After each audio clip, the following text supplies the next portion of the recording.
If a look could move furniture, his would have.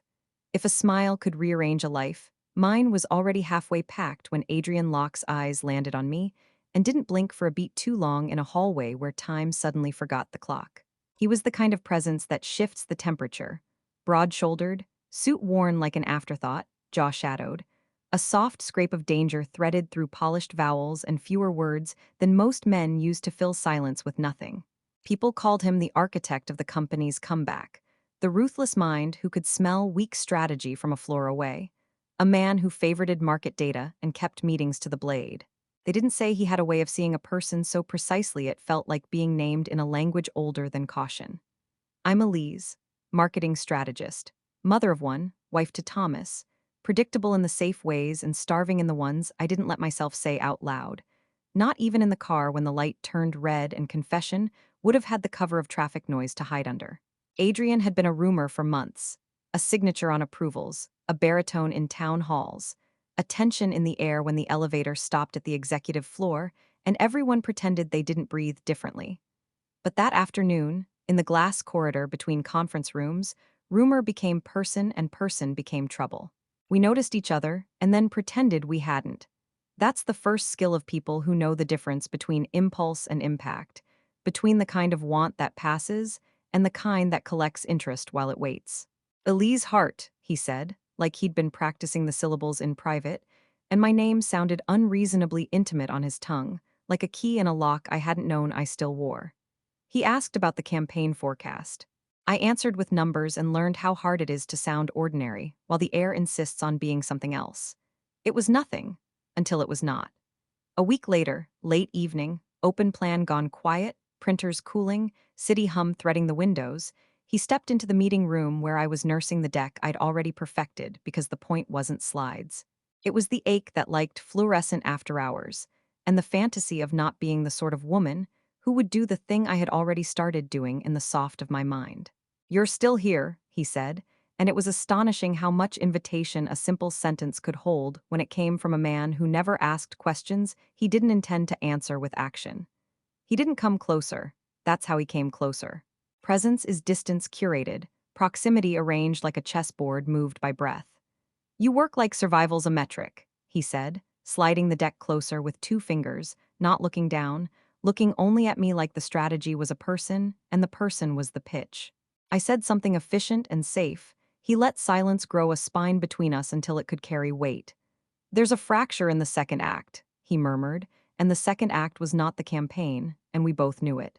I breathed in, and it felt like trespassing. I went home to Thomas, set a plate, packed our daughter's lunch, pressed my ring into the dish soap, and wondered if craving counted as cheating or if the lie was pretending to be unhungry, next to the man who loved me so kindly I could drown in the quiet of it. "You're far away tonight," he said, and I said just tired, because truth without plan isn't honesty, it's arson. Adrian didn't follow me. He recurred, agenda items with his fingerprints on them, notes in the margins that were really notes to me, corridor conversations tuned to a frequency only two people could hear if they wanted to be caught and also didn't. He started doing the least dangerous thing that is also the most, noticing with surgical accuracy, my habit of hiding good ideas behind rough thought, the way I kept my hands still when I was furious, the fact that the only time I spoke too fast was when I finally forgot to be careful. "Stop sandbagging your own brilliance," he said one afternoon, not unkindly, and it was the sweetest cruelty I'd heard in years. I started sleeping like a thief, one ear open, heart light-footed, mind filching what-ifs in the dark and stashing them behind the radiator where shame didn't think to look first. Thomas noticed the new perfume I hadn't bought. It was just my blood being young by accident. "We should take a weekend," he offered, and I said yes too quickly, grateful and guilty in equal measure, knowing a weekend is a bridge when the shore has already moved. The escalation wasn't a kiss, it was a room. He scheduled a midnight rehearsal for a morning investor pitch and asked me to run the arc, not the deck, the story's spine, and I said yes because professional, because career, because I am the kind of woman who gets promoted for bleeding clean. The city at midnight is a confession booth. The building was empty enough to hear a heart make unpopular decisions. We worked like it mattered, because it did, and the current we didn't name braided itself through the slides until the strategy looked like a dare. When it was done, he didn't congratulate me. He asked, What are you starving for that work is pretending to feed? And the question put its hand at the base of my neck and held. I could have laughed it off, turned it into a joke, left the room alive and unhaunted. Instead, I told the truth small, to be chosen on purpose, and the moment shifted its weight and sat in my lap. He stepped in just enough to make the air decide for me. Then stop auditioning for your own life, he said, and I hated him exactly as much as I needed him to keep talking. He didn't touch me. He touched the door, opened it, let the hallway cool the fever, and said, "Go home, Elise," in a voice that made home sound like a place I would have to earn. I left burning and slept like a lit match, trying very hard to behave like a stick. HR sent a reminder about fraternization policies that read like a bedtime story written by an insurance adjuster. The internet loves rules about the kind of ache that ignores them. I signed the acknowledgement with a steady hand and a stomach that couldn't spell its own name. Hypocrisy is an ergonomic chair people sit in until their spine forgets how to stand without help. In the Tuesday senior review, he didn't look at me at all, which is also a kind of intimacy. At home, Thomas showed me paint swatches for the hallway and kissed my wrist while our daughter asked if I could braid her hair, tight, tight, tight, so it would hold through recess, and I braided like someone who has always known how to keep things together until the bell rings. I wrote a PTA email that sounded like a woman whose life is the kind you can diagram. I closed the laptop like an apology and stared at a family photo that told the truth from an angle I couldn't stand in anymore. The next late night wasn't planned. A printer jam, a deadline, a storm breaking its knuckles on the windows. He came in barefoot, shoes in hand, cuffs undone, rain at his temples, like a man who forgot to be myth long enough to be a person. "We need the Q3 pivot deck clean by 8, he said, voice like gravel listening to itself, and we stood too close because the storm made the building feel small, and my better judgment was at home brushing a child's teeth. "Tell me what you'd do if no one could punish you for it," he said, and I said, "I'd take what is mine," and this time he touched me only with his yes. He didn't kiss me, but it felt like he had taken his mouth to the part of me that had been sleeping, since I learned that goodness is often confused with obedience. When it finally happened, it wasn't cinematic. It was a hallway with bad art and a camera that happened to be angled 2 inches too high to see hands or mouths. Only bodies leaning into a shape that could become fire if someone struck anything the wrong way. It was the smallest contact. His fingers around my wrist, my breath saying yes in a language I didn't teach it. And then the building's alarm hiccuped because a power surge tripped it, and we laughed, which is to say we forgave ourselves for 2 seconds. He stepped back first. "I won't be the excuse," he said, and the nobility of it almost broke me worse than the wanting did. "I don't need an excuse," I lied, and we both heard the wallpaper peel in that sentence. Success compromises everything. The pitch we built at midnight landed like thunder in a dry year, budgets shifted, teams expanded, and the board sent a gift basket we regifted to the interns because fruit is complicated and politics are not. He promoted me to interim director, pending review, and rumor did what rumor does, fed on air and invented teeth. A colleague I loved stopped making eye contact. Another started making too much. We got careful and therefore reckless. No texts that couldn't be shown in a courtroom. No meetings without others in the room. No touching except the kind that happens when a page is passed, and fingers are briefly in the same geography, and pretend they didn't learn the map. Restraint is an aphrodisiac with an excellent education. Then compliance opened an investigation unrelated to us and discovered a thread barely attached to something they weren't looking for. Oversight is just a word for luck with a badge. Our devices were audited for efficiency improvements, and the screen recording software the IT lead had begged for finally did what it promised in a way that made my bones cold with the precision of modern transparency. He called me to a public space, the cafe across the street where executives pretend to be approachable and junior staff pretend the prices are fine. "This ends now," he said, and the now in his mouth sounded like a building collapsing in a controlled demolition. Orchestrated, contained, inevitable. I nodded like a woman who knows how to fold a heart into a paper crane and make it look like art instead of triage. "Thank you," I said, and watched him swallow the part of him that wanted to say anything else. We ended it in sentences and went back to work like surgeons washing hands between disasters.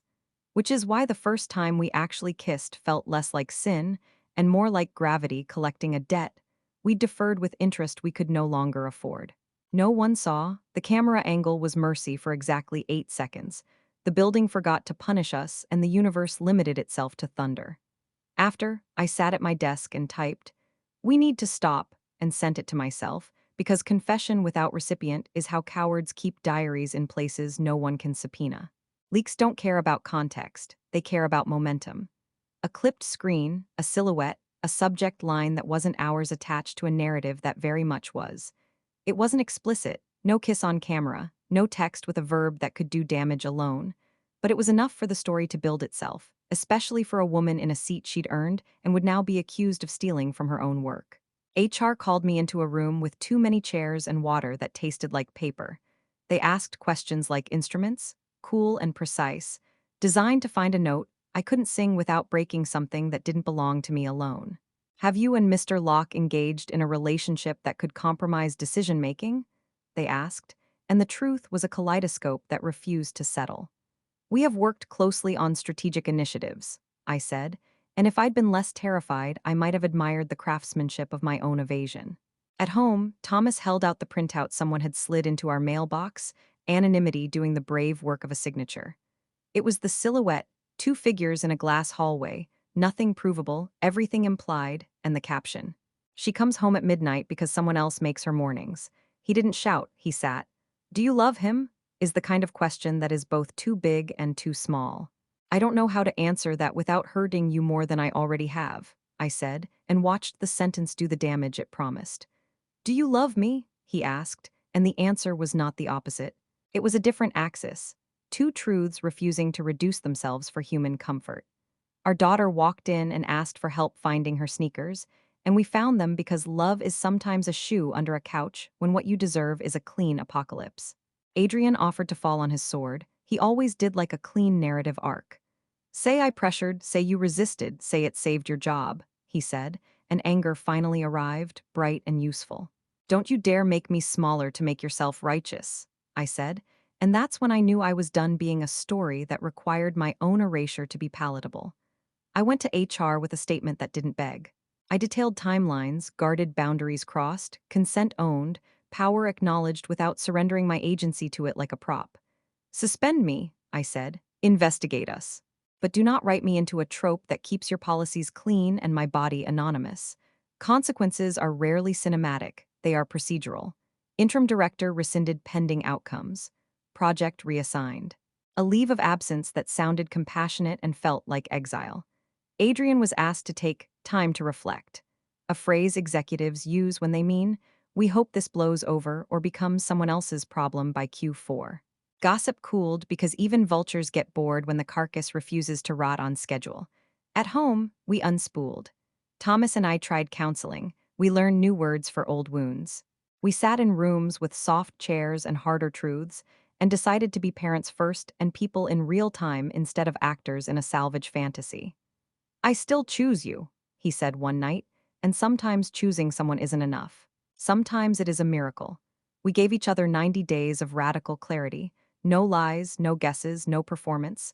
The shape of us changed. That is not a failure, that is geometry. Adrian sent one email, cleared by counsel. It said nothing and everything. Proud of your work, regret for harm, a note about vision and ownership, and the fact that ambition without integrity curdles into appetite. I didn't reply. Closure is a door some people wait behind. Others learn to build a window. I took a role at a smaller firm with less glass and more light, a place where strategy could breathe without holding its stomach in. I picked our daughter up from school more often and learned that the ache in my chest was not hunger alone. It was grief for a self that had mistaken adrenaline for awakening. Desire didn't die. It grew up, stopped confusing secrecy with passion, stopped calling danger by the wrong names. Months later, I saw him on a sidewalk across a river neither of us had to cross. He looked almost ordinary, which is the worst punishment for a myth and the best mercy for a man.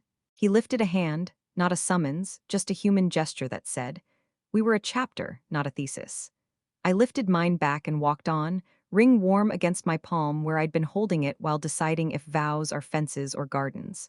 At night, when the house quieted into the good kind, I opened a fresh document and wrote the sentence I had wanted someone else to write for me. "I am not auditioning anymore." Then I wrote the second. I can be chosen and still choose myself. And in the morning, I woke up hungry for a life that did not require me to starve any part of me to feed the rest.